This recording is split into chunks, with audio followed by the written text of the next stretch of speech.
I read a headline that said the mainstream media is dying. What shifts do you see happening? You're talking about that. Things are shifting, and you're a disruptor yourself. Yeah. What's your opinion? I love the fact that they're sitting there scared. Do you realize one policy by a president can destroy 90% of mainstream media? You know what this policy is? Let me break it down for you. Watch this. So, if all of a sudden the president goes out there and says, hey, American people, do you know how many countries in the world allow pharmaceutical companies to advertise on TV and social media? How many? Two. I didn't know that. Yeah, do you know what those two countries are? What? America and New Zealand. Why New Zealand? So Germany doesn't? No. Canada doesn't allow? No. Italy? No. Spain? Brazil? No. Russia? No. UK? No. It's only US and New Zealand. Why not? Well, because pharmaceutical companies are giving so much money to these media companies, and these media company announcers and hosts and talent have to do whatever they can with these pharmaceutical companies, because if they don't, a lot of the profit of these big media companies coming from who? Pharma, big pharma. So what if a president goes out there and does an executive order saying, moving forward, pharmaceutical companies can no longer advertise, just like, you know what company can't advertise on TV today? They can sell their product, but you never see their commercials on TV. What is it? When's the last time you saw a cigarette commercial? When's the last time you saw a vape commercial? What if a president makes the case and you and I sit there and we're like, you know what? He's got a good point. She's got a good point. Why are we allowing this? Why should we allow him to do this kind of stuff? Why don't you allow the doctor to make the recommendation to me, and I'll take the counsel from the doctor, but I don't need $1 billion of advertising budget for, you know, this pharma thing that I got to take. So to me, there's three things holding them back. One is big pharma advertising. Number two is boomers that still watch TV. And number three, you know what the last one is? That scares the crap out of mainstream media, is the one thing they have control of, that basketball teams like the Suns and Salt Lake, Utah, some of these teams are disrupting. It is called sports. If sports goes on digital, Hulu, Amazon, if sports teams say, moving forward, you want to watch the Suns?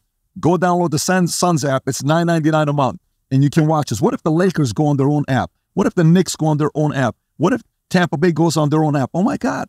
We don't need the contracts anymore. No. What if Super Bowl goes on all these other apps and OTT start giving those contracts? So mainstream media is shivering right now with disruption, and they're in the begging mode. But behind closed doors, some of these old-timer guys that are on their way out, they're like, man, we better get our money. Look what happened to Disney last 12, 18 months. They lost $195 billion, give or take, of valuation. 56% their stock is down. Bob Iger just came out today and said he's going to be stepping out by 2026. Here's one of the greatest executives we've had the last 38 years, 40 years, has done some of the biggest deals, Pixar, Star Wars. He's bought everybody. And now the ride of a lifetime becomes finishing up the way you are right now because you forgot who your customer was. You went from realizing, you know what the customer for, you know what Disney's number one customer is? The person who's got control of the remote control. Who is that? You and I. Who are we? We're parents, not the kids.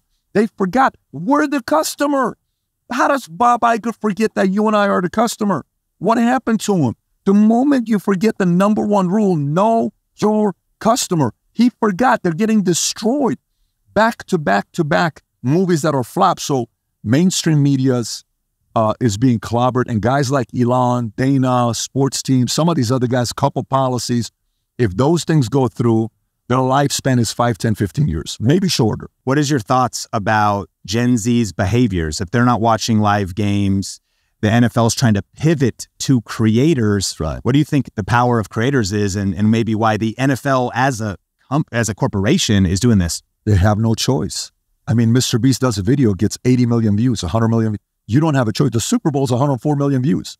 So think about a guy that starts a YouTube channel, got 400 million subscribers, does a video, gets 100 million views, and you are the NFL, your name is Roger Goodell, and you say to advertise, well, let me tell you, the reason why it's so important to spend $5.2 million for a 30-second commercial on Super Bowl is because you get 104 million people watching. It's the most watched sporting event in America, right?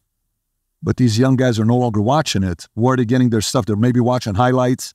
They're just going watching reruns. Maybe they're watching post-game. They kind of want the fastest thing to get. So they got to go get the younger people to be participating. Look what happened all of a sudden. All these Chiefs games are selling out. Why? All these You know, everywhere they go on the road, the jets, wherever they go, because Taylor Swift is dating Travis Kelce and Taylor Swift's got a few 100 million followers. They're understanding who's in charge, and they do not like that. This is a scary direction it's going. Those who pivot and adjust accordingly will win, but the days of bullying are behind us. The days of guys leveraging their pulpit and the fact that we're CBS, we're ABC, we're such and such. No. Guess what? We're Mr. Beast. We're Sean Cannell. We're this Joe Rogan. We're this. Oh my God, we kind of need those guys to come and help us out with this. Of course they are. This is going to flip in ways nobody is expecting except for guys like you, guys like us who are content creators. The future looks bright for those who create great content. This is just the beginning for us. Yeah.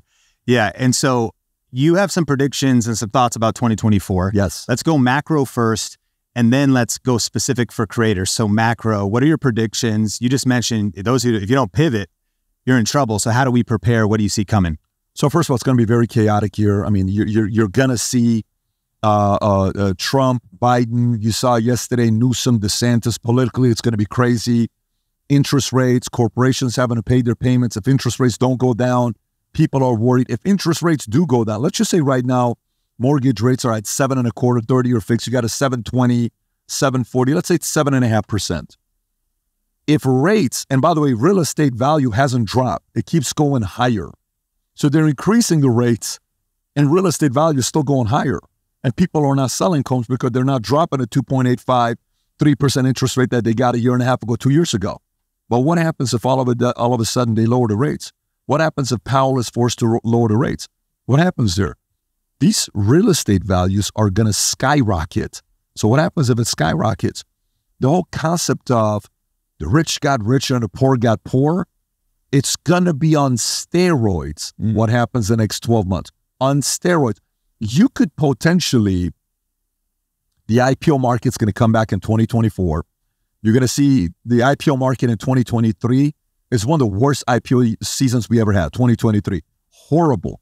2024, you're going to see some IPOs coming out. 2025 on fire.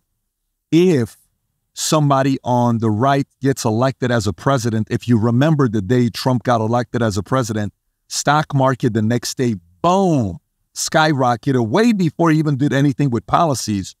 Today, the left is not happy with the president that they have. The right is not happy with the president that the left has today with Joe Biden. The numbers are not looking good. It's so bad right now that yesterday a governor from Florida who's running for president is debating a governor from California, Newsom, who's not running for office right now. Why are they on the stage? Do they know something the rest of us don't know? This is a very chaotic year, 2024. So how do you capitalize? When COVID happened, what happened all of a sudden? Next thing you know, meet Kevin, 1.5 million subscribers. Wow, this guy's great. Well, who is this guy? Oh, Graham Stephan. Who is that guy? People were popping up left and right, and they were doing daily lives, and here's what's going on. Let me give you an update on this. Let me give you an update on this.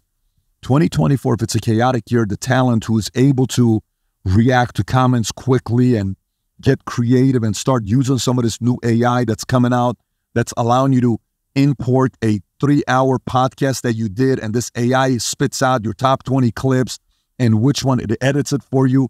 It puts video over it. It puts captions over it. It gives you a title and a description to post. So what if the guys that are talented people and they have an angle that's different than others and they leverage AI? I think it's a very weird year, 2024, in a positive way. And whenever people are afraid, which a lot of people are going to be afraid in 2024, if you're Sharpens listening, 2024 is going to be a year a lot of people are going to be afraid. If you enjoyed this podcast and are ready for some deep dive YouTube strategy, just go to thinkmasterclass.com to get access to my 1-hour on-demand YouTube strategy class. You'll be looking over my shoulder as I share my best tips, and you can watch it on demand right now at thinkmasterclass.com.